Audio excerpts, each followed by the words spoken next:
the most fantastic and impossible rock in the world. These are the words of George Bernard Shaw, who visited the island in the late 1800s. One of the most mysterious and enchanting of our local attractions is the Skellig Rocks. These floating pyramids of sandstone have been home to some of the earliest monastic settlements in Ireland, as well as providing sanctuary to fantastic numbers of birdlife in the area. A visit is a must, and boat trips to the rock are available every summer from mid-May to the start of October. Skellig's is a magical place, and it would be a crime to come to Kerry and not experience it. Boat tours to the Skellig Islands. You can take a trip to Skellig's to view these magnificent natural monuments up close. Skellig's tours generally run from mid-May to early October, depending on the weather. Boats generally leave at 9 in the morning and arrive back at 2 o'clock, give or take a half hour. The trip will cost you in the region of £85, but is well worth it.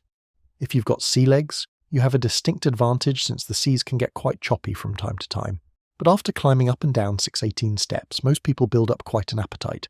Groups of ravenous seafarers invade the nearby Bridge Bar and Moorings restaurant for a hearty Irish meal as soon as the boats arrive in. Skellig Island history. Mentions of these two majestic outposts are scattered throughout ancient folklore and early Christian history alike. The earliest reference found so far dates back to around 1400 BC. A poem tells the tale of how the Tuatha De Danann caused the invader Milesius to shipwreck in the area. A later reference, circa 200 AD, tells of Dire Domhain, king of the world, resting there before an epic year and a day battle against Fionn mac Cool and the Fianna. From this point on, the history of Skellig is very much a Christian one. The amazingly well-preserved monastic settlements still intact on Skellig Michael date back to as early as the 6th century. Star Wars, Skellig Michael's starring role as Arch. To Star Wars is, unquestionably, the biggest contributor to Skellig Michael's recent fame, as Skellig was chosen as the location of the island sanctuary of Luke Skywalker on the planet Ahch-To. Ahch-To, Star Wars Island. Skellig Michael has risen to dramatic prominence due to its starring role as Luke Skywalker's island sanctuary on the planet Ahch-To in both Star Wars Episode 7, The Force Awakens, and Star Wars Episode 8, The Last Jedi. The decision to film the biggest grossing movie in US box office history was made by The Force Awakens director J.J. Abrams in conjunction with production designer Rick Carter. Apparently J.J.'s words on being shown pictures of the island by Rick was, "I love you, this is the best."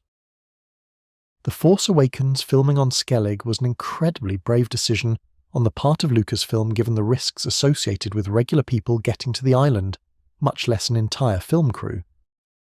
But JJ understood that part of what gives Star Wars such enduring appeal is that the locations play a key role in grounding the film in reality, and they needed a place that was real yet otherworldly for the role of H2, and they found it in Skellig Michael. As JJ described it, it's sort of a miracle, this place.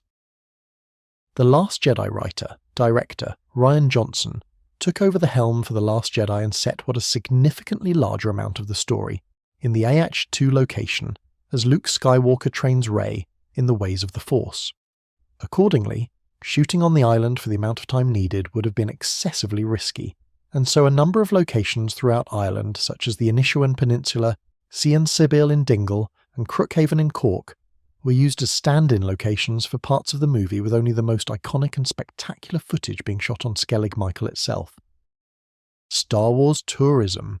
The appearance of Skellig Michael and Little Skellig in the Star Wars universe has understandably led to a huge surge in Star Wars-related film tourism to the area over the last 3 years, with 2018 proving to be the busiest year yet for aspiring Jedis making their pilgrimage to Ahch-To, to stand in front of the Wailing Woman Rock where Rey trained, or on Christ's Saddle, where Rey met Luke Skywalker.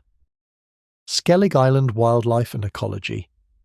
Little Skellig, or Small Skellig as the second island is known, is the second largest gannet colony in Europe, with over 20,000 nesting pairs.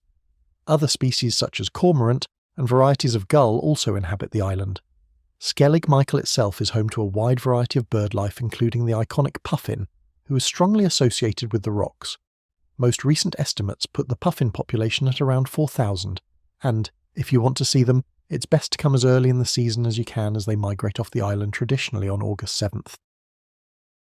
If you enjoy content like this, please leave us a like and subscribe. Your support is much appreciated.